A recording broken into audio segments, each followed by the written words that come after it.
started listening to Welcome to Night Vale. Did you like it? Did you hate it? It's good. I like how kind of unsettling it is at times. I would have listened to it a lot more if it wasn't for the weather parts. I just don't like the music breaks. I mean, they're usually different. I mean, I know they're different every time, and I'm not even saying that the music is bad. I'm just saying I don't like it. You can skip it. Yeah, but I don't like having to do that. Well, okay, fair enough. I mean, it's only a couple minutes. I've only run into one, the weather, that I really disliked. I mean, aside from that, it doesn't really bother me. It's like 25% of the show, though. No, it's not. It's like 3 minutes. It's like the shows are like 15 minutes long. They're 20 minutes long. Are they all 20? Okay. They're all about 20 minutes long. Fine, then it's... Why can't I do math? 15% of the show, whatever. Mr. Electrical Engineer. Our electrical engineer is notoriously good at math, and I did I mean, it, I would think that you would be, given you had to do, like, what, Calculus 2? I had to do Calculus 3. I didn't have to do that. I only did algebra Calculus. And differential equations. Okay, so you should be good at math, even if you don't want to be. Whatevs. I mean, assuming you made good grades, I guess. Seems to me like all math is pretty easy. Like, no math is hard. It's just a matter of, like, getting the process down, you know? So, it depends on how it's taught or what they're, like, asking you. So, if it's, like, kind of a logic class, then it's going to go kind of like a hard physics class, and you have to really understand the concepts and actually be smart. Okay, but as long as the questions aren't difficult. Like, the actual problems themselves are not difficult, provided you can just get down the mechanics. Yeah, I mean, that's how it's normally done, at the very least. For a math class that would normally be taught in the way that's normally taught is not very difficult. But if you're like a math major at like a top math university, then I'm saying that a person who gets an A in an average calculus class very well may fail like a difficult calculus class. Well, yeah, I mean, obviously. But it just seems to me like pretty much all math, when you break it down, it's just a procedure. I mean, you can argue that about literally anything. Well, sure, but it's different. I mean, it's more like a step-by-step type deal. Not really. To solve equation X, you do 1, 2, 3. Okay, again, you're talking about like specific. It requires it? an immense amount of inference. Maybe not like. Does it? I mean, do you assume things in math problems? Yes, you assume a lot just to get to a mathematical foundation. Okay, depending on what type of math you're using, you have to assume rules. Like, X is going to be some variable, but that's basic. I meant like you don't have to the rules are set. You just have to be able to manipulate. That's all it really comes down to. Even that's not universally true. What kind of math are you talking about? I haven't actually done any math that requires any of these assumptions to be math? Broken. So if you're using like here's an example, non-Euclidean geometry. So all the geometry that you learned in your geometry class was done for like 2-dimensional surfaces or maybe even 3-dimensional surfaces. Okay. But you can have geometry that's done in like a space that's completely warped. This is what's used in like general relativity, even though it was developed before general relativity was applied. Math is applied. Math is usually several hundred years ahead of physics. Like the math that's being done right now, like academically, is probably never going to be used ever. It's not going to be useful for anything at any point, more than likely. So that's like an example of math that requires completely different assumptions about things than like. I don't know. I guess I just don't have exposure to it. Probably right, shouldn't. I guess. I don't know. So, anyways. I don't know why, but whenever I know that Korean guy is the president of the UN Council, I get a little happy. Ban Ki-moon. Why? I don't know why, though. That's what I'm saying. Like, I don't know. Korea's coming up in the world. I mean, I guess. Maybe that's it. I feel as if it were like a Kenyan or something, I would also be happy. So but not if it saying were like... you just don't like white people? I mean, no. I feel like these little countries, I feel happy when they get, like, recognition. Like, if it were a big country like China or something, I might not be happy about it. I don't know how they decide who gets to be president. I don't know. If it involves a vote, China's never getting it. I don't even know, like, how much power the UN has. Like, why do people have to listen to the UN? So, sometimes when you hear on the news, there's, like, freaking nations going to court. UN court in international law. What is the UN going to do, though? How do they enforce their powers? With Interpol? They can do trade restrictions, I think. They have some powers. I know, but I mean, it just seems like in the end of the day, it seems kind of odd that everybody would sign on to that and then just let themselves be enforced. I mean, it's a good thing because we haven't had like World War III. But Yeah, because they get more utility out of doing that than it's just not kind of doing weird. Like It really doesn't seem that like weird. voluntarily submitting, because that's what it would take. Everybody has to voluntarily sort of give into it and say and let them be the authority. I mean, that's literally what every person on Earth does when they participate in I society. know, but it just seems weird for a country to do that, because you would think that a country would be all nationalistic and whatnot. Not really. Seems like that to me. Mandatory talking about random politics podcast. Indeed. Except we're not recording. No, I've been recording. Oh. I lied. Weird. What we could do is we could have like a main podcast, and then if we have like some news item and like have a separate little segment. Tim and Kendall's opinion on Lindsay Lohan's scandal number 475. That girl used to be attractive, and maybe still is attractive. And that's about all I have to say about her. Kendall isn't sure. I mean, I don't know what she looks like right now. I don't know what she looks like right now or in the past. At some point, she was quite the cutie. I That's would all not can say. recognize her if I saw a picture of her. I mean, I'm sure she was at some point. All the ones that get trashed are... Kesha's not going to get trashed. It's ridiculous. I mean, you think about it. You're making millions of dollars, and then you go ruin your life. What do you have to work for, or aspire for, or hope for? Are you kidding? What do you have to aspire for? So Like freaking you're Bill Gates out there. 17 and you have $10 million. What? I don't know. Go get a freaking education. Why would If you? I had $10 million, I'd never stop going to college. I would. I mean, that would just be like what I do. I think I'd get a PhD. But I would just definitely learn. stop after one. No.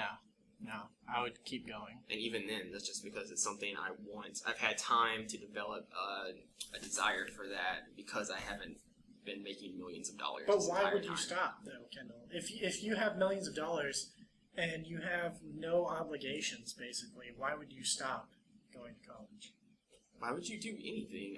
You're just taking for granted that going to college is something that seems even remotely desirable if it was never something you had to do. Isn't it? I mean, you don't have to go to college now.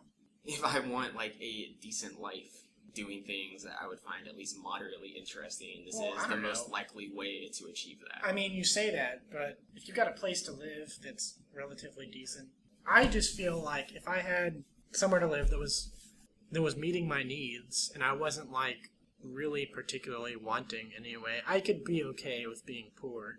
I mean, keep in mind, poor in America. Okay, Right. not poor anywhere else, but poor in America, sure, because relatively, just give me the internet and I'll be good. And I know that sounds horrible because I mean, someone's just gonna vegetate there for the rest of their lives, but I mean, come on, I'd be happy at least. There's plenty enough content out there in the world to keep me happy for my Aren't you entire just life. supporting my point, though? I don't understand what you're arguing. I'm arguing that going to college isn't something that you have to do to be happy, or at least wouldn't be for me. Or I mean, to have a reasonably good quality of life, like it seemed like you were saying. Like, you don't have to go to college for that. Okay, but in order to even be able to afford a place to live and the internet, I'm going to have to work somewhere. And I'm saying in order to do the type of work I would even find remotely fulfilling, I'm going to have to go to college for my specific desires. I suppose that's a valid argument. Whatever. I wouldn't stop going to college.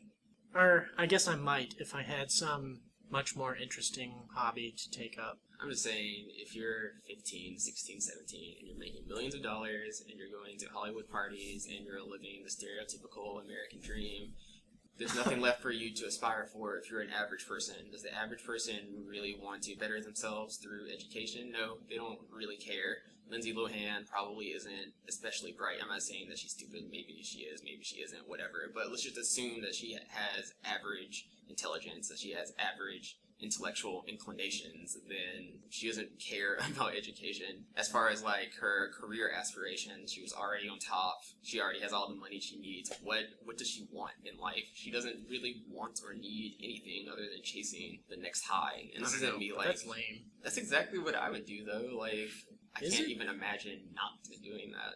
Is it? I mean, in the frame of like a 17-year-old, 17, I don't know. That doesn't seem like something that you would do. or that I would do. I mean, I can't see myself doing that, even being that immature.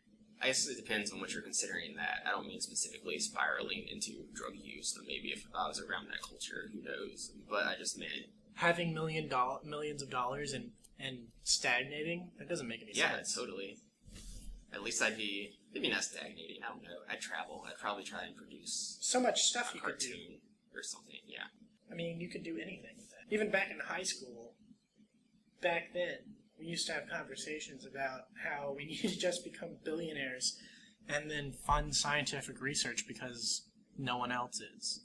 Oh, yeah. That'd be good. So back then, we had that kind of foresight. So why is it always that this happens? Why can't, one of these little actresses also be some kind of weird nerd that actually cares about humanity? You just want her to do acting work to get money to fund I mean, no, stuff. not necessarily. Sure. Yeah, but I mean, okay, once she covers her bases, yeah, I can even have a mansion, have a freaking personal cook or whatever else. I don't care. But if you got piles of money laying around, it seems like even any reasonable person would say, okay, well, rather than spending this on drugs, I guess I'll go build a school or something like that. Wouldn't that be fulfilling? Schools are expensive though. She'd run out of money real quick. She could build a school in a third world country. Wouldn't be expensive. And it would probably have more bang for the buck anyway. Even better yet, all the good work you can do in a freaking third world country. You could do whatever you want. You could buy a freaking country yourself probably with that much money. I don't know about that. Pretty sure you could. Probably could. That would be cool.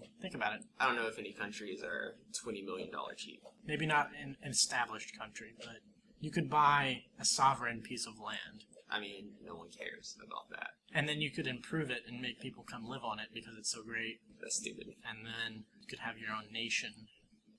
No, just stick to the charity work, Lindsay Lohan. Let me hear this. No, Lindsay Lohan, you have to do what I said. Flash forward 45 years. Lindsay Lohan's Utopia. I know this. Maybe she did do a lot for charities. I don't know. I don't know anything about her. You know what? That's a fair point. Like, for all the media she gets, I don't know if she... that might just be like the outliers. Like maybe all these horrible things have just been like her bad days, and she's really like an amazing intellectual. Like what? That would be great. Yes, I was in rehab. I was visiting my friends. Oh my god, she has like a PhD. She teaches in like a university. Not cover this. She teaches in a university, and she just has to hide it because if people saw that she was Lindsay Lohan, they wouldn't take her seriously. No, but she's actually like a super intellectual. No, she's very public about it. She's like very well respected academically, and she's desperately trying to tell the media, and they just won't cover it. I was an actor for 2 years when I was a teenager, but I've been an academic for 30 years. Oh, Lindsay Lohan. She can sue us. Okay, so I guess we need to talk about the anime. Actually, hold up 1 second. Okay. Apparently this is what she looks like now. What?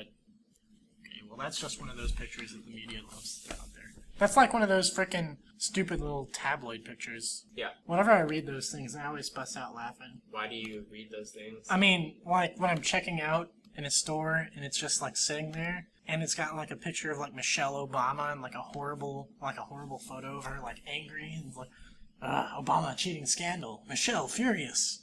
And I'm just like, oh my god, this is so funny. I can't stop. Those stories are just too good. You're falling for the trap. That's exactly how they want you to feel. Okay, but, well, I don't know. I mean, is that the trap? Yes. Don't they want people to actually believe it? They don't care. They I'm just laughing at it because it's... No, you think you're being above it, but you're being exactly where they want you to be. Okay, but I've never bought it. Oh, I don't purchase them. I just laugh at the ridiculousness of Fair them enough. while checking out. I guess you're one step below where they want you to be. And I will always stay there because my actual purpose in life, if you can even consider such a concept, if people have purposes in life, my purpose in life is solely to exist to annoy those executives. That's a pathetic purpose. To always be one step above them. I don't care. One day they're going to go out of business, and you're going to have no purpose. I'll just annoy them out of work. Personally. Yeah. Yeah, it's not about the company. It's not about what they do. It's just about them personally. And out of spite, they all commit suicide. And then I will annoy their family. And then, if they all die and there's literally no one living left to annoy, I will just live in their houses and, I don't know, be like irreverent or something. Just in case their spirit is haunting it. Just in case. And then I'll die and they'll be there. Turns out it was true. And I will get so much satisfaction knowing that I went the extra mile just in case the afterlife existed.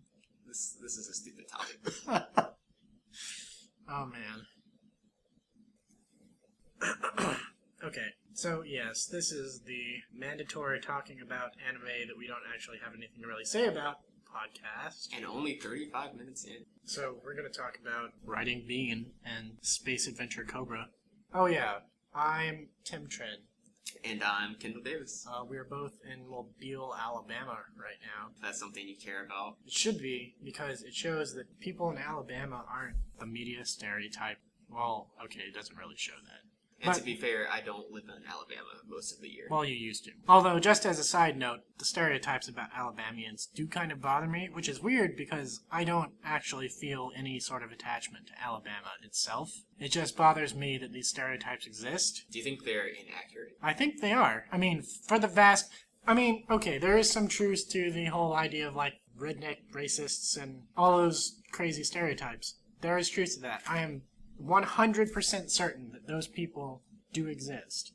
But it occurs to me, at least in my personal experience, as a person who has only been an Alabamian I was born here, but then I moved away. I haven't lived here for the majority of my life. So I don't really feel like I identify with the place. But being here, that makes me feel like I'm impartial, is why I'm saying that. Okay, so to elaborate.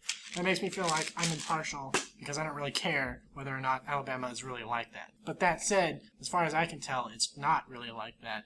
And it only annoys me because the rest of the world is going to look down on you. I mean, the stereotypes are exaggerated. There's no question about that. Not everyone lives in a trailer park, but there certainly are plenty of people living in trailer parks. There certainly are plenty of people who like to go hunting and like to go mudding and love country music and love country culture. Like, I don't... Yeah, I mean, there are a lot of people like that. Again, those people... Exaggerated stereotypes aside, yes, there are a lot of lovers of Southern culture. Well, I don't know. It's not really Southern culture. Or maybe it is. I think that's fair. But I don't even think those people are in the majority, though. I think the reasonable estimate would be that people here are probably, for the most part, like people everywhere else, with a few regional quirks. Like being overwhelmingly Southern and being overwhelmingly conservative. Well, I mean, no, not even that. Like, I don't even think, like, if you talk to an average person down in downtown Mobile or something, like the average person walking down the street, you're probably going to get a decent variety. I mean, it's probably going to be more conservative, it's probably going to be more redneck or whatever else. Yeah, okay. But I still think, when you come down here, you can't expect it to be just black and white.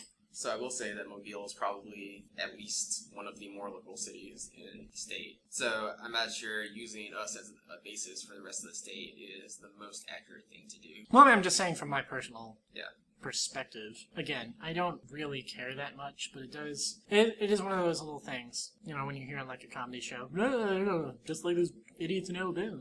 But there are intellectuals in Alabama too. I don't think anyone's stupid enough to take the stereotypes at face value and be like, all people are like that. I think as long as you know that the stereotypes that you're seeing are obviously exaggerations for comedic effect, then that's fine. But you're not going to find the same level of country culture that you find here in California or Oregon per se. Okay. Like, those are unique things here that are fairly prevalent. So. That seems intuitive. But what you said about people not taking it at face value seems intuitive. And I would agree, they probably won't, like, at the moment. But the thing that I think about sometimes is that, people aren't gonna, they're not gonna walk away from it thinking that that's really what Alabama is like. But because it's a part of the popular culture, when people say, people elsewhere that are not in Alabama and not associated with it say, oh, well, when they associate something with Alabama, in their consciousness, they're going to have that picture, a place filled with, I don't know, crazy rednecks, which I guess it doesn't really matter, but it's kind of like that thing, when it becomes embedded in your culture and people start to just automatically think of you that way on a subconscious level, then I think it could start lending itself to being a problem. I don't think it's that bad, is all I'm saying. Maybe I'm wrong. I don't know. Maybe I'm giving people way too much credit. I think you are. Okay,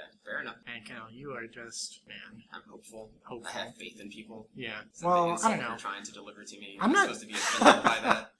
I don't know if I'd call that having faith. I guess it's having faith in people. I mean, I don't not have faith in people, but I just think I'm more realistic. You really don't think that's going to have a psychological imprint? On most people? Yeah. I don't know. I think most people can... Because that's a pretty pervasive stereotype. It's a pervasive stereotype. I don't think people take that as actually being true. Yeah, but it's still what comes to mind. It's still going to bias them against the South. Like, that's not moving away from Alabama. The whole idea of the South, when people talk on TV about those Southerners, that's, you know what they mean by that. But that's not really what the South is like. There is enough of that based in truth that I'm willing to give them the benefit of the doubt to say that they're just having the appropriate reaction. I mean, is there, though? I mean, I understand, yes, there's probably, I mean, I don't know what the figures are, but there's probably more racism down here. I would believe that easily. Plenty of conservatives, whatever, plenty of gun lovers, but not a lot of education, a well, lot of obesity. Yeah, so there are those things in the South. But at the same time, you know, we live in modern times. Even down in the South, there are still universities, there are still learned people, there are still communities. And I find it impossible to believe that anyone could be so dense that they don't understand that. Like, I think you're just not giving people enough. I don't know. I mean, people are pretty dense, Kendall. There was this recent poll or whatever by Pew. I think you must have heard of it. I don't remember. But it was like, they were testing sort of like the logic ability and the reasonableness, for lack of a better way of putting it, of people who are radical on either side, Republican or Democrat. And they found that the people who were moderate were, as you might imagine, maybe a little more rational. And the people who were radical on either side were extremely irrational, and they were very ideological. Okay, so why does this tie into our conversation? Well, the thinking to me here is that a lot of our country these days is full of people who hold these radical ideological beliefs. And so on one hand you would think, okay, well people are not that dumb to take a stereotype and run with it like that. But aren't we, though? I mean, when you look at politics these days, and people are getting smeared left and right, and the parties jump all over it. And you've got to know, as a sort of different example, you got to know, okay, all these political candidates, they're probably not all that bad. You know, you got your Republican, your Democrat, but they're probably fairly intelligent people individually. They're probably fairly decent people, probably. But yet they get attacked all the time. And not only do they get attacked by, like, the fringe groups, but, you know, there are rallies, people on the left, people on the right attack each other like crazy. And they make up a majority. People who are like that, I think, make up a majority of the country because that's, you know, isn't that our climate? Don't you feel that way? Yeah, I see what you're saying. So I wonder what the percentage of voters make. You mean the turnout, right? Like the turnout rate, yeah. I mean, because obviously that varies for like national elections or local elections or whatever. Yeah. But I mean, it's very easy to imagine that someone who's moderate may be more indifferent, whereas someone who has very strong radical views is going to be, in addition to maybe being less educated or not thinking as rationally, they're also more likely to actually vote or participate in the civic process even before elections, going to primaries and whatnot. So it's easy to imagine that perhaps even though they could be a minority, they have a lot more political power, a lot more political clout. Yeah. I mean, okay, so I guess giving up the idea, I mean, again, I don't really know what the numbers are, but it seems like, playing with a little bit of ignorance, it seems like there are a lot of people in the country, we're not talking about politics really, just people who will, like, take an idea and run with it and be almost basically militant. And, you know, you could extrapolate that to say, okay, well, put politics aside and let's talk about religion or some other thing like that. People get on the bandwagon. Now, why does that matter for this picture of Alabama, or a picture of the South even, which I think is probably a better way to discuss it, because that's the way that it's said a lot of the times. It's just the South. On one hand, you say people aren't going to take that and run with it. They can't possibly be that stupid. But on the other hand, are they? I mean, are they really not going to have that image in their mind? Are they really going to think to themselves, what a hilarious joke, but we know people down there are really civilized, actually. I don't think they will. I mean, like if they were pressed on it, maybe they would, but they're not going to be because it's just a joke. So instead of being pressed on it and having to think about it for 10 seconds, they go, oh, those Southerners, and they're so crazy. and then they move on. And that just becomes sort of like the cycle. And then instead of really thinking about what the South is like, people just have this picture of the South. And then, obviously I'm making a lot of jumps here. I'm assuming a lot of things. But it just seems to me like that's what the culture is like, and I don't like it because I don't think the South is really as bad as it is. And I do feel like you can't have that much faith in people to say, oh, well, that's just, an exaggeration. I mean, on one hand, they do know that it is, but are they going to internalize the idea that they know what it is, or are they just going to run with it ideologically, or in a manner similar to how they would run with something ideologically and just sort of, internalize it, you know what I mean? Okay, so to what degree do you believe people are running with these stereotypes? Do you think people actually believe that 95% of the people who live in Alabama live in trailer parks and carry shotguns and are rednecks? I don't know. Actually think? I don't know. No, I mean, I don't actually think that people are like going around saying stuff like that or going around having that literal picture in their mind all the time. But when the South gets brought up, people, that's the image that comes to their mind. They don't think of, I would go so far as to say many people, maybe 50% or more, who don't live here and maybe sort of because of its negative connotation, don't really have that great an idea or that great an opinion of the South. Also, since they don't have to live here, they don't have to have a good opinion of it, or they don't have to really conceptualize it as being similar to where they live. I would go so far as to say many of them probably would just think of that when someone mentions the South to them. I doubt that. I think that it would be cool to see a study on this, but there never will be one. Perceptions of different regions in the United States, I'm really positive at least one has been done. But, like a test of not just perceptions of those specific areas, but like how easily something like a media trope can, evolve into like something that actually lives in people's minds. You know what I mean? Because it seems like it would. It seems like it does.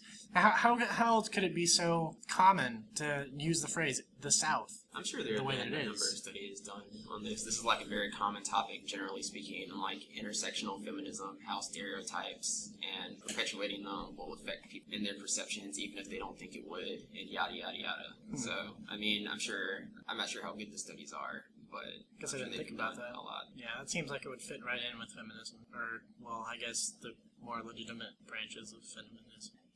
Feminism has become sort of like it should be something that people like. I think that there are a couple of obnoxious feminists, and it made everybody hate them.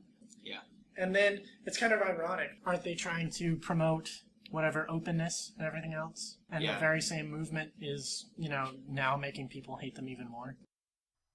Okay, let's talk about anime.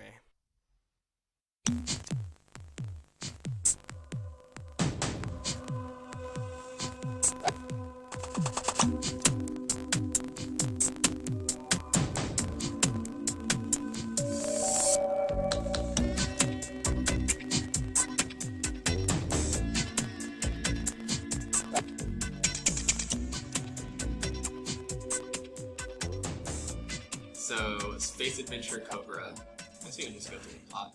This is about a dude named Cobra who is what is he? Is he a bounty hunter? He's a criminal? He's like a pirate. He's a space pirate, and he pissed off some mafia people, so he had to change his identity, though that's not very important to this movie. And he comes into contact with this woman who tells him that she's been looking for him, and she's in love with him. And it turns out that she's a princess for this planet, and she wants to rescue her sister, who's also a princess for the planet, and she's been captured by these mafia people, and the mafia people are also after the girl that Cobra has just met. So Cobra agrees to help her, and they go on this adventure. He just kind of like casually agrees, though. Yeah, he really just wants to bang her, and he kind of gets led into this. So how does that thing start off? Okay, so... It starts off with that female bounty hunter, and she's tracking this dude down. Oh, yeah. Well, first, I actually made a note about that guy, because he seemed pretty, inconsequential. Yeah, he was inconsequential. And, I don't even know... he wasn't important, I guess. They just threw him in for another action scene, which I didn't really have a problem with, but the rest of the story seemed to have, a lot of exposition, actually. Yeah. So it seemed kind of weird to have somebody who didn't matter have like a fairly major part of the movie. Well, I can't remember off the top of my head right now, but there were a number of things that just didn't matter really, but they were just from the manga, so they put them in there. I mean, overall, I guess whenever I go to a movie these days, I find like a million things that don't really make sense or kind of bother me. But for this movie, it was just like, what's that other really good one? I don't remember. I couldn't really find anything glaringly wrong with it. It was an experience, I guess. I don't know how to really put it other than that. They were showing the story without really telling it. They were just showing these people doing their thing. So maybe in that sense, it's fine to have like these irrelevant characters because they're just showing these guys like going through the galaxy. There's not like a 1, 2, 3 plot. You know what I'm saying? Right. No, Which, in that sense, I actually kind of like it. I was just making the note of that because it's kind of weird. Like, you don't see that often these days. Everything is so structured. I mean, it was pretty structured. Was it, though? Because, So I mean... you have the introduction to the characters, then they go and try and accomplish a goal, and everything goes horribly wrong at the end of, like, the second act. And then they go try and fix things, and then things go horribly wrong again. So I guess that typical plot point kind of repeats itself. And then there's the final showdown and the resolution, yeah. I guess. I don't know. It didn't feel structured to me, I guess maybe because it's not cliche. Like, it's not structured in a cliche way like everything is these days. Obviously, okay, so our main character, Cobra, he meets this girl, she's a bounty hunter, and the bigger part of the story where she all ties into is that she's one of 3 daughters of the queen of this planet, which was, like, abandoned 100 years ago, and now it's having this event, and they're trying to wrest control of it now. So these 3 daughters are sort of doing their thing to gain power and control over the homeworld, I guess you could say. But it felt to me like each iteration, like every time Cobra went to the next daughter after the first one got killed and then the second one, so on, it was almost like going to a different story. I mean, kind of, because it was a completely, well, maybe not completely, but it was like different arcs in the manga, right? I don't know. Because they were like well, I don't know. I didn't read the manga. I thought it was pretty good. I mean, I liked it. Kendall, you thought it was boring? I did think it was kind of boring. I don't know. It wasn't holding my attention. Really, I'm not saying it was a bad movie, and I realized how much I kind of disliked it as soon as I started watching something immediately following it. When we started on Riding Bean, I was like, oh wow, this is actually what it feels like to be entertained. I'm not having to lower my standards at all. I'm not making appeasements to myself like, oh, well, this element is kind of cool, or this element isn't that bad. I'm just legitimately having fun. Yeah, you're just watching it. Yeah. You're just experiencing it. Which is what all entertainment should strive to do. Yeah, I mean, I agree with that. There is not enough of that these days. But I thought it was legitimately entertaining. Space Adventure Cobra. I really liked sort of how it's different from modern anime. I mean, I've heard that Monzetsu's Space Pirates is very similar to this, but... I've never heard of that.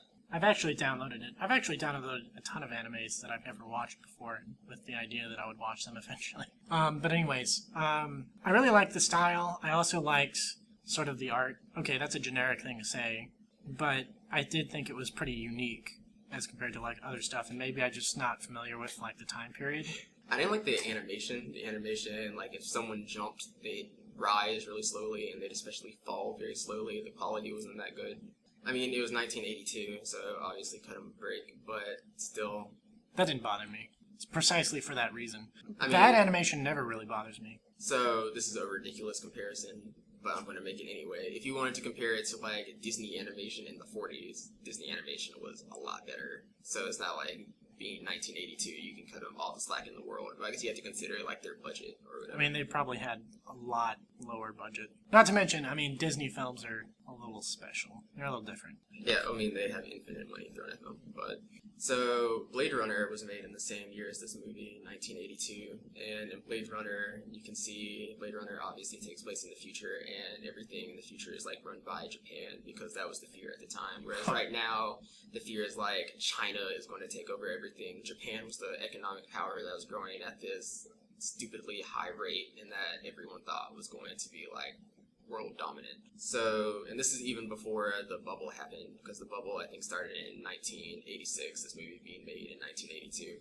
So, this isn't like, animation getting an infinite amount of money in Japan, because that period was during the bubble from like 1986 to I think the mid 90s is when the bubble burst. You can see that even though it's impressive that Japan at this stage especially was having like this really booming recreational entertainment industry, like that they still didn't quite have the money to make it like Disney quality. Not that they ever really get there. I guess they kind of do. Like Angel's Egg looks really good. Akira is notable, obviously. Ghost in the Shell? Ghost in the Shell had to be in the 90s. It had really good animation. Yeah, I'm just saying it's not like... Although I haven't seen it all the way through. I need to watch that as well. Alright, well we can just watch that one for our next thing. Yeah, we can. So if you guys want to follow along, watch that. Yes. You guys that don't exist. I also wanted to mention that his arm cannon is a really good example of something that had to be there because it was in the manga but had no bearing on the story at all. I mean, it was just like part of his character. Yeah. It was like his identity. But it wasn't necessary. You could have taken that out. Well, it was necessary because no one knew that was him. And that was like the defining thing. That's true. That was the proof, yeah, I guess. I mean, I don't have a gripe with that. You know that Lupin, the old Lupin show, used to come on Adult Swim. Yes. It was like season 2, not Yep. the 1970 version, the 1980 version. I gotcha. That one, you know, the animation in that show is like atrocious. Yeah, it's really bad. But that's like one of my favorite shows. That's really entertaining. And the animation never bothered me. And it's kind of like the same thing with this. Like, I get what you're saying, the animation isn't that great. Like, looking back on it, I guess I can say that. But at the same time, I still think it looked really good, at least for some scenes. Like, I really like the sort of more supernatural scenes. Like the scenes when you have the woman and she's, like, going into her little trance state thing with, like, the universe. Or, you know, like, any scene involving water, really. I thought all those looked pretty cool. I really like the design of the villain, Crystal Boy. Oh, yeah, he was cool. Yeah, he looked really cool. He looked really intimidating. Yeah, he did. And I Right. really liked his, like, crap. weapon. Like, he'd pull out those golden... He'd pull out one of his ribs. Yeah, I mean, when I learned it was his ribs, I didn't notice that at first, and I was like, oh, okay, that's kind of lame. I just thought he was pulling out, like, golden swords, and I was like, that's badass as hell. It was really cool. Yeah, he would, like, form them, and man, it was, like, the coolest thing ever. Ah, also, a really cool scene that I liked, just as a precursor to when Golden Boy and Cobra fight, when he goes into that prison, and he finds the woman's sister. Yeah. And then she's, like, encased in glass. Oh, that was good. And then yeah. she gets away, but, like, this whole setting of glass is still there. It's, like, the coolest thing ever. I'm like, man, it was great. Also, I also never thought about it, but the way that they imprisoned him was kind of cool, too. Where they, like, froze him and then sunk him to the bottom of a lake. Oh, yeah. Like, how is he ever going to escape from that? In reality, like, without magic, it's impossible. Yep. But then he does, so, I mean... Because of magic. Okay, but that kind of prison holding cell is very unique. Right. And it's kind of weird, you know, you wouldn't think that that really matters, but for me, that was kind of cool. I was like, oh, man, originality. I really like the way they handled the love story, too. Like, if you're going to do a love story, then that's the way to do it. Yeah. I really like the part where he's like, whoa, I barely even knew her. Right. Yeah, like, that was actually really good, because before then, I actually was thinking, you know what's going to suck about this movie is that you have this lovey-dovey spiritual power thing, and in the end, I thought that he was just going to go for it like any other show. Yeah. But he was actually pretty blunt about it. He was just like, look, she was just cute, and I wanted to bang her. That's and she about had it. magical powers that made me experience pure joy when she touched my body. Yeah, I mean, come on. I didn't really love her. Right. And then the other lady's like, nope, no, yes you do. And you know how I know you do? Because I also have those magical powers, and you will feel joy. And in the end, I guess he does? I don't know. Yeah, it's not clear. I mean, I'm sure that he had some kind of attachment to them. He seemed pretty emotionally attached in the end, but Yeah, it I wasn't... mean, he definitely liked them. It was not like the stereotypical love story, though. Yeah. Which was good. I did like that aspect of it. I was genuinely surprised each time that one of the girls died. I didn't see that coming. I didn't think the second one was going to die. I didn't think the first one was going to die. I was surprised each time. And Yeah.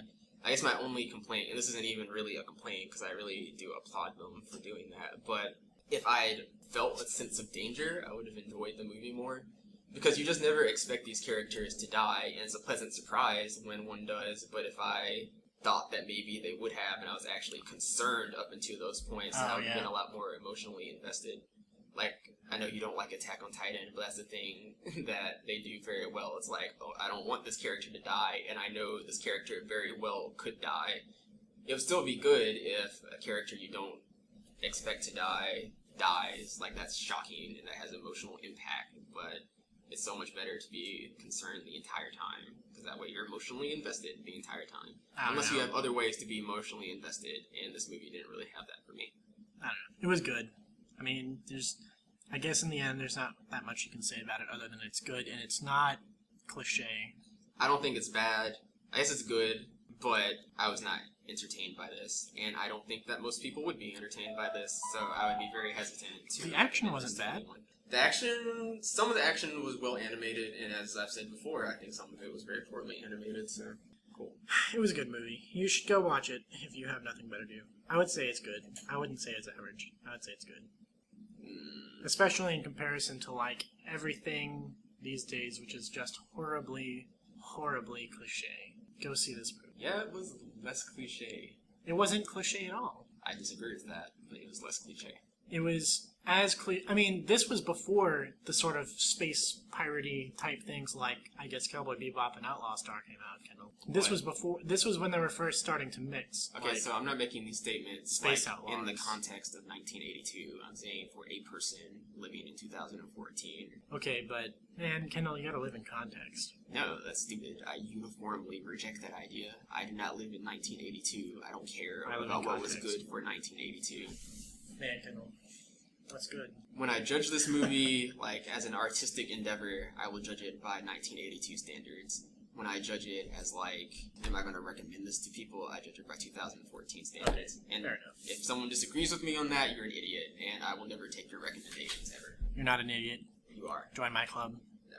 Kendall's lame. He has no sense of humor. Ah, my gosh, whatever. But it's okay, because I say that you should watch it, and you should listen to me.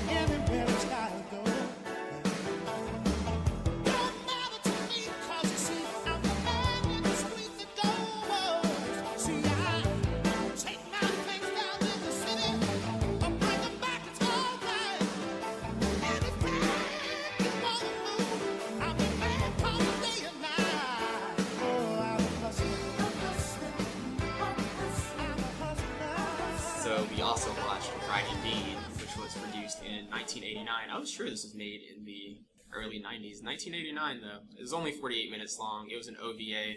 So, as I was talking about kind of earlier, after 1986 until like the mid-90s, Japan was going through this economic bubble, and there was just a lot of money flowing around in pretty much every part of the economy. So obviously the animation industry also experienced a boom. So there was a whole slew of these original video animations that got made with really high quality, and the entire time while I was watching this video, I was really impressed by the quality of the animation. It was so good. Everything was so well done and so well drawn, and the art was good, and I really thoroughly enjoyed Riding Bean. Yeah, it was really good.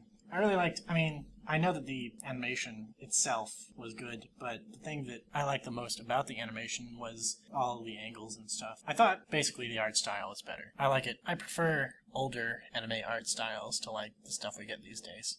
I agree, I guess. Definitely the animation was better than something you'd see in like an average show. Maybe it's not even a fair comparison, I don't know. Riding Bean is about this guy named Bean, and he works as a transporter for largely criminals, I guess we're left to assume. He transports these people who just robbed like a store or something for a fee of $40,000. And then he goes back to his place, and he has like an assistant who's this woman who I don't remember the name of. And then later that day, some people come with this kid, and they say that the kid had been kidnapped, and they need him to return the kid. And he tries to do that, but wacky adventures and backstabbing ensues. and it's all really, really cool, and there's this awesome music, and the guy has sunglasses, and he's just like a generic 80s anti-hero, and it's great. You should watch this thing immediately. I did not expect to enjoy this so good. It's pretty good. I'd go so far as to say it's really good. Yeah. Actually, that reminds me, we need to get back and watching Giant Robo. Yeah. Which is also a lot better than I expected. Yeah, I agree. But anyways, yeah, it was great. One thing that was kind of weird for me, this stood out the first time, and even more the second time because I watched it twice. So Bean brings this kidnapped girl back to the guy's house, right? Yeah. And all of their, like, personal guards, their bodyguards, which comprise basically a small army, when he doesn't just immediately surrender and, like, put his hands in the air, they just start shooting at him like crazy. With the girl in the car. Yeah, they weren't concerned about her well-being. That stood out to me, but it's not a big deal. I don't know. Things like that kind of annoy me. Like, what would that guy say? He comes home. Hey, he brought your daughter back, but, we killed her. Why? Because he wouldn't surrender immediately. Well, he asked for $50,000, and I'm rich. I had a $2 million reward out for her. Why would you deny that request? Yeah. Actually, in retrospect, that didn't make any sense. He literally did have a $2 million bounty out for her, and they were not entertaining Bean's $50,000 request. He wasn't even being. He was just like being all cheerful and stuff. Yeah, he was just being like playful, and they were like, "Get out of the car, and we'll kill you." And then they actually started shooting at him. And didn't even give him an opportunity to let her out. Literally didn't. He tries to let her out. And they're like, no, if you stop moving for a second, we will murder you. Yeah, so, I mean, okay, I don't really care. It doesn't bother me, but that did stand out to me as being something that didn't really make any sense. Yeah. Anyways, yeah, the whole thing, especially also the little car chase at the end. Yeah, that was good. Not at the end, but when they were driving with the trailer and whatnot. Yeah. That was all really good and well animated. His car itself is really cool. He can make his wheels turn 90 degrees so his car can travel like horizontally. So that's really badass every time he does it. Yeah, that was kind of cool. I also really enjoyed, I laughed pretty much every time they like reveal that Bean is a superhuman. He has superhuman strength and superhuman agility and superhuman endurance, and this is never explained at all. Not even a little bit. They don't care. It's like, yeah, he can he's punch just off a badass. a car door, and yeah, he can survive. Like, he gets tasered in the neck, and it doesn't even wake him up. He can just, it doesn't matter. That reminds me, she puts the frying pan on his face to wake him up. Yeah. Like, come on, that's ridiculous. We never see Bean working out. We don't have any reason to believe that he should have superhuman powers. And the lady who's the main villain, who's terrible, that he's fighting at the end, she's incredibly competent. She does everything you would want a villain to do, everything that villains don't do normally, that you're screaming at the like a movie screen or whatever and being like, no, you idiot, you just have to do this. She was doing it. Like, she was fighting smart and fighting well, but Bean is planning just ahead. a god. Like, you can't stop him. He throws a knife so hard that it busts through a car window, hits the door on the other side, and rips the door off of its hinges, and then flies 5 feet and nails it into the door of the car beside it. It's That just was a really regular awesome. knife. Yeah, that was really cool. Again, the animation making everything look good, but it's at that point that you're like, why is this guy so strong? And I love that they give you no answer, not explained. No one else in this show is superhuman. No one. No one has these superhuman abilities besides Bean. And it's only 48 minutes long, and it ends. Yeah. Get in, get out, solid stuff. Yeah, they did really good. They were going to make a longer series, allegedly, but it got canceled because the creator of the manga, was having like some kind of weird dispute. I kind of wish that they did, but then again, whatever. It's really good as an OVA, so, leaving it at that, really good. You should definitely watch it. I would recommend that as well. I mean, I recommended both of these shows, but Riding Bean, I would say, though, is probably better. Yeah, and it's also a much smaller time investment than Yeah. pretty much anything else. I think more things should be 48 minutes long as opposed to 90 minutes. Well, only if they're good. Yeah, I agree. Well, I mean, even if they're bad, you want a bad thing to be shorter as opposed to longer. I guess. If you're going to watch a bad thing, though, I guess you don't really care, do you? Yeah, I guess that's true. I mean, look at all those people who watch Naruto. I'm trying to be inflammatory, I guess. I don't know. Well, okay, fine. I Let's don't do have something any a little. opinion on Let's do something a Naruto. little more legitimate. As I actually do, Naruto's all right. It's fine. I have no opinion on Minus Naruto, the filler. But Bleach, fine. Look at all the people who watch Bleach. You think Bleach is objectively worse than Naruto? Bleach is. That's interesting. This has never actually come up. I don't remember you Now, ever expressing dislike for Bleach. No, I liked Bleach. I liked Bleach for like the first 60 or 80 episodes. I don't know how many it was. And then up to the filler point. starts, yeah. Yeah, up to. Well, not even. They're like.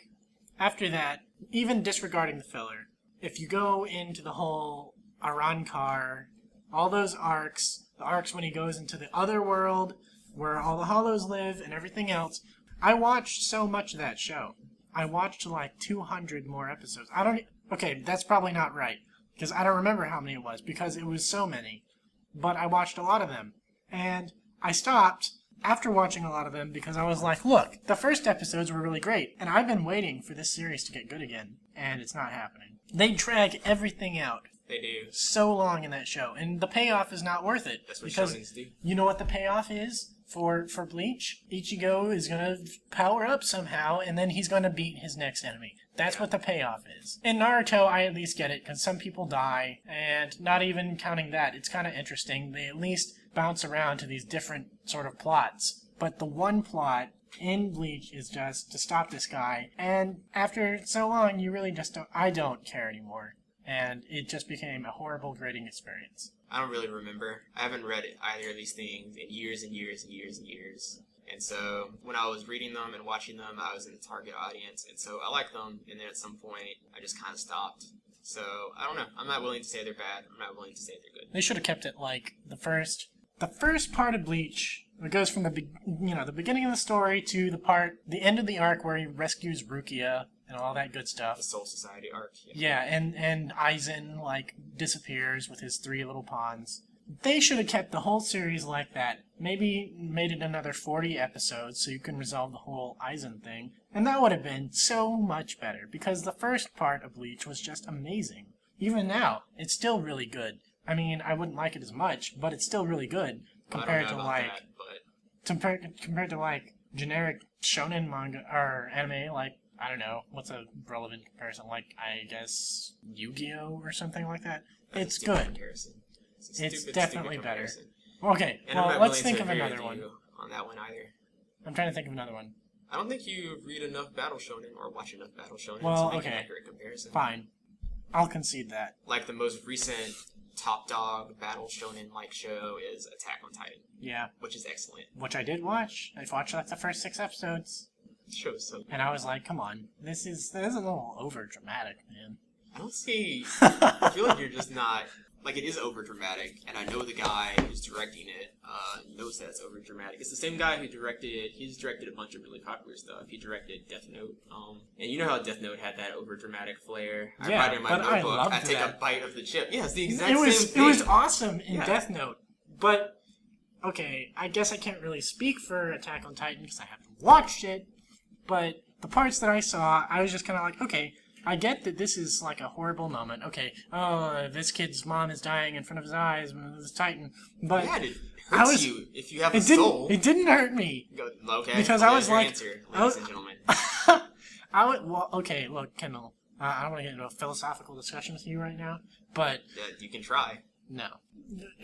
I was, on the one hand, I like that they're trying to actually have a serious anime where they're high stakes and whatnot. Yeah. That's good. But I just feel like they really, really overplayed it. In Death Note, it was great because it was so over the top that it was good. I take a potato chip and eat it. That was hilarious. That was great. It was hilarious. And But I in think- Attack on Titan, it's not hilarious because it's over the top, but it's this super sad scene, and you're like, oh, nah. Well, I can't really laugh at that. I mean, I Were you can. tempted to laugh at it? I was. Seriously? I did Because not get that. I was like, come on. This is... Come on. So what I felt was this is over the top, but it's working. I feel sad. I don't even want to watch this. I'm cringing. I don't want to see this kid watch his mom Oh, man. Kendall. get killed. Such a lightweight. No, that stuff is emotionally impactful, and I'll stand by that. I don't care. I Whatever. don't know. I mean, I see what you're saying, but I turn everything into a joke, so for me, it wasn't It's that terrible. funny. I bet you also laughed at how ridiculous some of the Titans looked instead of just thinking that they were scary. I don't know. I mean, I didn't really think about that much. Although, okay, that one thing that was kind of cool, you had that Titan who could, like, bust through a brick wall, like a giant wall. Yeah. I thought that was kind of cool. That's something that stands out to me. You know what, maybe, even though I don't like it, maybe I should just watch this series so that I mean, I'll know. I don't know. How far did you get? I don't dislike it. Do you remember how far you got in I the just story? don't think it was that great. I got into like episode 6, I think. I got to the point where they are grown up and they go into this training camp, and there's this girl, kind of important, and this guy's like an outcast, and that's about all I got into it. And Mikasa's being sexy as hell. So She you was. stopped when you don't even know. You don't. I don't You did not know. get far enough. So Because it wasn't gripping me. I you wasn't stopped hooked. when they're in the training camp. I guess, yes. That's the last thing you remember happening. And That's they're the just last thing training. I can remember right Okay, now. then yeah, you need to give it a few more episodes. Start on episode 3 or 4, even if you have to just rewatch it to like regain your memory, and then just give it a few more. Watch until like episode 8, and if you don't like it, then Okay, come you know back what? to Fine, me. fine. I'll I watch think- it. That'll be part of our next podcast. Yeah, And you should watch it as soon as you get home. I'll tell you because- exactly what will happen. I'll I come in think- here and I'll be like, Okay. okay, you know what? That wasn't that great. Okay, no. You know what? I'm willing to accept this challenge. Well, on one hand, I don't like accepting challenges that I don't have direct control over because I can't control whether you like something World or Cup. not. But I do think, okay, that was for the sake of insulting other countries. If any Belgian listeners ever hear this, I hate you and I will never forgive your crappy, shitty country. Get out. Don't come to Alabama. We don't need you. Don't come to America. You're done. Your Well, they waffles wouldn't come suck. to Alabama for aforementioned whatever. For aforementioned reasons. Yes. But I hope I was able to persuade you to not come. The stereotypes are true. Freaking Belgians. Whatever. Why'd you bring that up? So, I'm not positive, obviously, that you're going to like it, but I feel like you would. I don't see how you could not. Start at episode 4. I'm probably just gonna have to rewatch it. 'Cause I wouldn't. don't No, remember- you I remember. don't enough. remember anything. It doesn't matter. Start at episode 4 because the more you feel like you have to watch, the less likely you are to actually do it. Start at episode 4 and then go through until episode 8. And if you still don't like it after episode 8, then at that point, I'm done. Fine. Okay. You just don't like the show. But I have a very strong feeling that you're going to retract your statements. Nah, I don't think so. We'll see. I don't think it's that great. It's overhyped. It's overrated. Overrated is Sword Art Online, not Attack on Titan. I didn't Attack see on that Titan is the because best it anime looks I've dumb. seen. Sword Art Online looked dumb.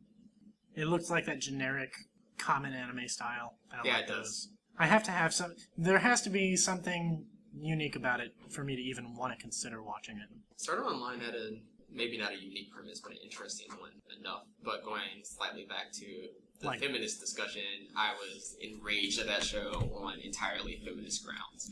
And that's even before it gets truly offensive on feminist grounds, apparently, according to what I've heard. So, Man, Kendall, you're such a feminist. I guess that's true. I don't know. Women's representation in media, particularly in cartoons, since that's mostly what I watch. I'm very sensitive to women's representation in cartoons. Which is why, one part of the reason that I really like Avatar, both series. I don't really care about that. And anime gets it wrong a lot. Well- Gets it really infuriatingly wrong. Japanese culture. Another thing that Attack on Titan does really, really good, has very good, very balanced representations of women. I like it. Man, Kendall, you just want things to be fair, right? Well, I just don't want them to be sex objects, and I don't want them to be weak because that's the male power fantasy. That's really all I'm asking. I'm not asking that women even be portrayed realistically. I'm not asking that people be portrayed realistically. I'm just asking, if you're going to make them unrealistic, don't make them sex objects, and don't make them stupidly weak just so that the male hero can save them. Well, I do like the second argument. Making them stupid. I mean, I agree that really kind of... I wouldn't say that it makes me angry, but it's tired, and I don't like it because it's boring. When I say sex objects, I mean more than just the character design. I guess the character design aspect does bother me a little bit, but not so So you much. mean like a token or something? Yeah, like, Orihime is very much there just so Ichigo can have someone to save and so he can have someone to be romantically interested in. Like, that's her purpose. She has the big boobs so that the fan guys can be like, oh man, isn't she a hottie? I wish I was Ichigo so I can get with her too. Do people really think stuff like that? I mean, I don't think it's explicit, but sure. It's the male power fantasy that I'm suggesting. Subconscious, that's our topic today. Subconscious views I about guess. Alabamians It all and comes Orihime. back together. Not really. Full circle. By the way, this was all planned. Yes. As you can see, this has been going in a very structured manner this entire time. It just seemed, yeah, but that's the nature of our craft. Indeed. That's why we're masters of this. Master podcasters. People are going to look back and they're going to revere these two people, or these people who made this podcast, and their ideas were so good. I'm just saying, that would be interesting. These two people were ahead of their time in accepting polygamy or something. I don't know. Accepting polygamy. Is that going to be our future? Are we going to be accepting polygamy? So, this is a weird turn. But Not that my I reason care. for being against polygamy is just it's a bureaucratic nightmare. So if we can figure out a way to not make it a bureaucratic nightmare, then yes, I think Remove we will all eventually... marriage from government? Which is what we should do. Well, that's anyway. not polygamy in any relevant sense. Or I thought not polygamy in... was... Polygamy is having multiple partners. So when I say that, Oh, okay. obviously you can have that if marriage is erased, you can live with as many partners as you want. But, I mean, the point would be state-sanctioned polygamy. I didn't realize that was against the law. Being married to more than one person. Okay, being married, yeah, because Yeah. that's a civil thing. Yeah, well, again, that's the point. Like, being gay and living with a gay partner isn't against the law, but people are fighting for gay marriage, right? Well, My joke was based on the premise of people fighting for polygamous marriage. I didn't realize it was a joke. I think I'm getting I'm not tired. entirely sure that's a joke. Okay, well, I don't know. Why does anyone care? Although, I guess you could say that about gay marriage, too. Whatever. Religion, whatnot. Opinions. Okay. Why does anyone care who you are having sex with? I don't know. It was illegal in Texas. What, gay marriage is? Well, yeah, obviously gay marriage right now, but I mean, I think up until the year 2000, it was illegal to have gay sex. It's ridiculous. Yeah. Like, I don't know. I mean, I'm not religious, but it doesn't make any sense. I think some other states have it too. The I mean- Supreme Court had to overturn it. You could go have sex with a book. Why does anyone care? If you could pull it off, why does anyone care? You know? It's the same basic concept. Who cares? Why are you butting your nose into other people's business? And the dissenting opinion, I forgot who had it, but his opinion was, and what's next? Gay marriage? And so he gets cited every time. What's in next? Gay marriage arguments. Marriage to dogs? People are going to be marrying their horses.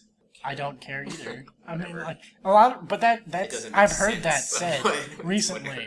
I've heard that said in the last couple of months in response to all this gay marriage stuff. You always get that one commentator on there who's like, "What's next?" Like, why would you even care? Who cares?